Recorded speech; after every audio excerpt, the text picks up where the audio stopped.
All right, so we're gonna quickly talk in the next 10 14 minutes about Tesla, NIO, and call options. So we bought some NIO call options today. Which I was not aware of, so I don't, which is fine. I don't know what NIO is. So NIO is a Chinese EV maker that is competing with Tesla. Oh, Yeah. okay. So I did not really pay much attention to it until it started breaking out. And yesterday it was up like 19%, and today it was up like 14 or 15%. Okay, so have they already started producing cars? Yeah. I mean, I don't know a whole lot about the company. I'm mainly buying it on the basis of technical analysis, but apparently those guys, they outsource their cars for somebody else to make.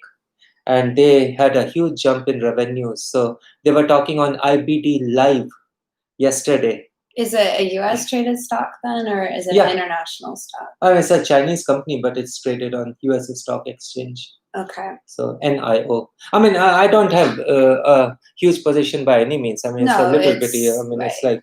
like, I mean, it doesn't matter to me if NIO goes to zero tomorrow. So what do you think is different about what NIO is doing versus, say, Nikola? Oh, Nikola is a fraud. Right. Nikola is a total fraud, but NIO is actually selling cars in Okay. China. And they, I think I remember reading an article several months ago. They were like, they are building some sort of a lifestyle around their cars. So they not only sell you the cars, but they also sell you some sort of a lifestyle or belong to an exclusive club or something. I might be mistaken. So is it like a luxury car, or is it like an everyday, like a Honda Civic? I don't know. I haven't looked, but somebody mentioned that they look pretty ugly. So, so I mean, I don't know. I'm not into the stock long term. I mean, I'm gonna be out of the stock. So we're not gonna trade our cars in. Oh no, not anytime soon. Not for a while. Are they even being sold in the US yet? No, it's just in China. Okay. Yeah. Well, they need more EVs. That's good. Yeah. I mean, that's good for the environment. I think so. I mean, it would. Yeah. I mean, I think that's one of the important things is that. So what's happening right now in EV space is similar to what happened in .com. So except EV space, you've got some companies like Tesla is like a big deal, and NIO is probably a second. And right now they're just lifting up all the stocks because they're an EV. And there's some other company that's coming IPO. La Flame is saying a rising tide lifts all boats. EV Tesla bubble will take NIO with it. Well, I do not disagree with that. I agree with that. I mean, we are in the midst of a bubble. That's what we talked about too last time. Is .com bubble and such. Yeah. So I didn't mean to interrupt. You were saying you're that good. What were you saying? Well, basically, we are in the midst of a bubble. Tesla is like a preeminent company. It's like Amazon.com. Better than the fundamentals are a whole lot better than Amazon's fundamentals were back in 1999 or 2000. So it's at a much more advanced stage than Amazon was at the time .com bubble burst. But Tesla is the real deal. Nikola is a total. Apple. Yeah. I mean, that's what we can most easily. I mean, at some point, Tesla is going to be worth more than Apple. And Apple is a $2 trillion company. I think the rate of growth is suggestive of that. Yeah. So, I mean, that's fair. Right. Depending. I mean, it depends if they remain one company. You mean Tesla remains one company? Yeah. You think they're gonna? Well, I mean, is it feasible that their battery technology could be put into its own company? I mean, is that something that we might expect with Battery Day? That's an interesting idea. I don't think Elon Musk is gonna split Tesla into separate companies ever. But Tesla is gonna be just like Apple, except it's gonna be more successful than Apple. So if somebody did nothing else, but check the patents and just see what's been. If somebody did nothing else but trade Tesla for the next several years, that's what I'm planning to do. I mean, I've been trading nothing but Tesla for the last 6 years, since 2014. A few here and there. Not really. I mean, well, I mean, we go in and out of a few things. Yeah, but nothing substantial. Not our position, like, but No, I mean, we I mean, well, we have like these calls in NIO. No, but I'm talking about the exclusive position, the majority of the position. I've been trading Tesla non-stop for 6 years. So yeah, the bulk of. I mean, say if I've got like freaking $10,000 and I put like 10 cents in NIO, what difference does it make? I mean, that's the analogy. So it's like, Tesla call options. So call option premiums are going up big time, and we are in the midst of a speculative frenzy. It's not become a frenzy yet, but it's getting there. It's a speculative bubble, and I don't know. I mean, I've been buying calls on Tesla still. Like, I should not be, but I'm still buying calls. I bought some calls on Tesla yesterday, I think, and made a ton of money on that, percentage wise, like 25% or something. But they were like very risky short term calls. So, yeah, don't tell me that. But yeah. So, but I mean, so at this point in time, and again, we're not giving advice. Yeah, this is not investment advice. Do not base your buying and selling decision based on what we are talking. We are almost always wrong 99.9% of the time. We lose our money. So do not follow us. Well, yeah, none of that is true. But it's the usual disclaimer. Yeah, I mean, we don't lose our money. I'm pretty proud of. But we can lose our money. We could. Yeah. But I mean, if we do something super crazy, we could lose all our money tomorrow. Yeah, but we are. It's hard to do it, but we can still. We can try. But we can short Tesla, or we can buy Nikola and short Tesla. Yeah, I don't think that's a good idea. But so if call options, is there someone who wanted to buy them now? Is that a good idea? No, it's not a good idea. I mean, unless you are desperate. I mean, if you are truly desperate and you you're playing for fun. For fun, or you wanna make a lot of money in a short period of time.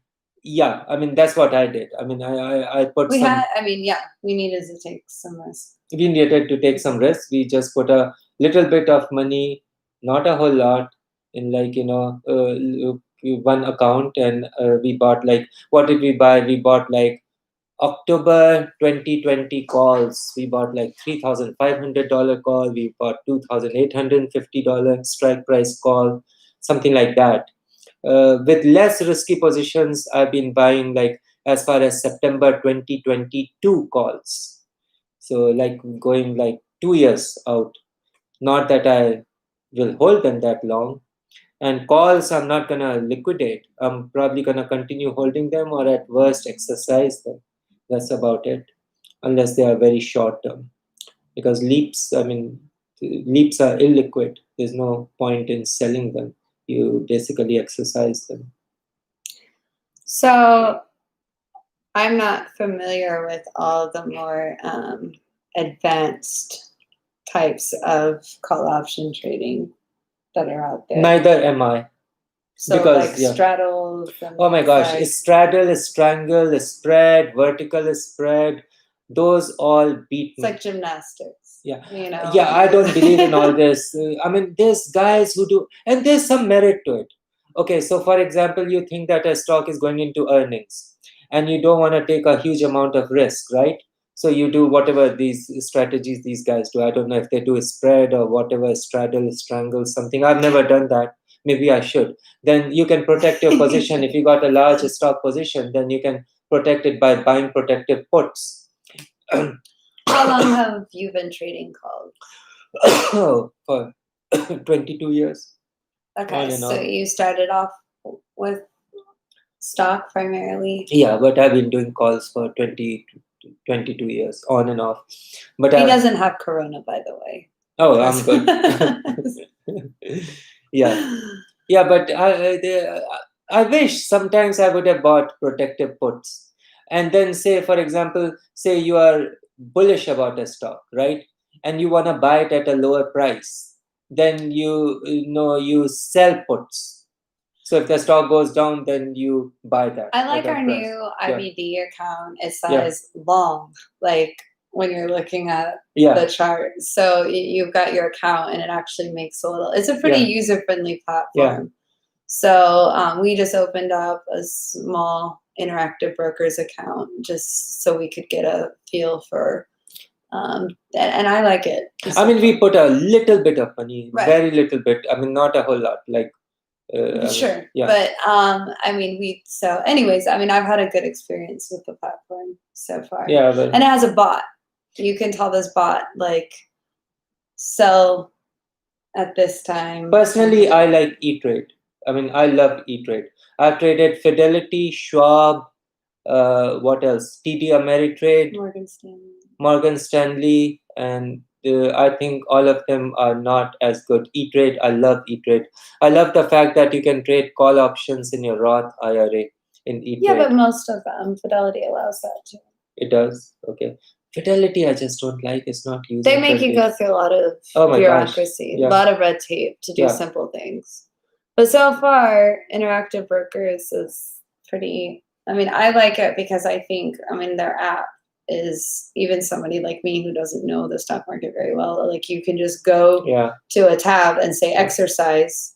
And do it on the app. We got to run in a few minutes. So where do you think we are at with Tesla right now? In contrast to what? What stage of the life cycle? Okay, so in a big picture thinking, you still got, I mean, over the next 5 years, Tesla could go what? It could go 5x, 10x, 7x, maybe. I think, and I'm, gonna say this at my own peril, but I think the customer service has got to improve. Oh, yeah. If that's what's gonna happen. It was amazing at the onset. I mean, it was like a white glove kind of a deal. And I think that with the volume of cars that are being produced right now, the customer service so what's going on is you've got the number of cars hitting in excess of where they're becoming more commonplace. I mean, just driving somewhere at lunch today, I saw 4 Teslas in our town, which is not very big. And so, I mean, whereas, I might have gone a whole week without seeing one a couple of years ago. So we've got this every day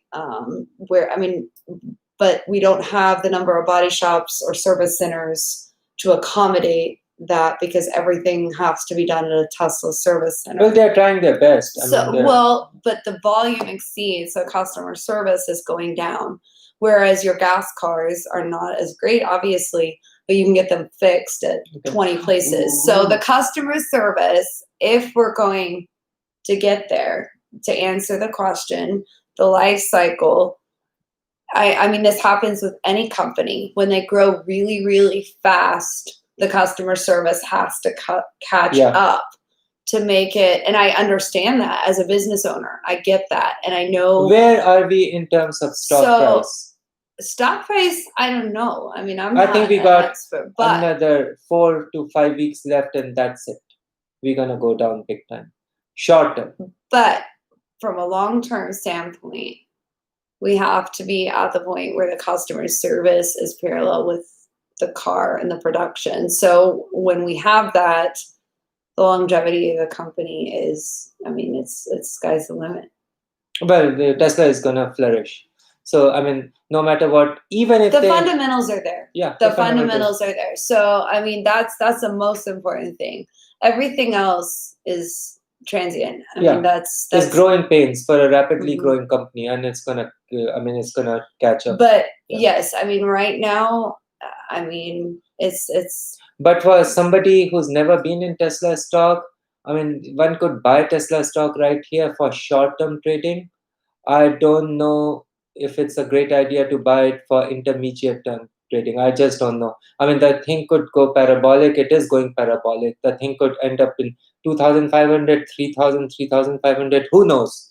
I mean, but that's a scary thing. You need to think in terms of time element at this point. How much time you got left in the current rally? That's about it.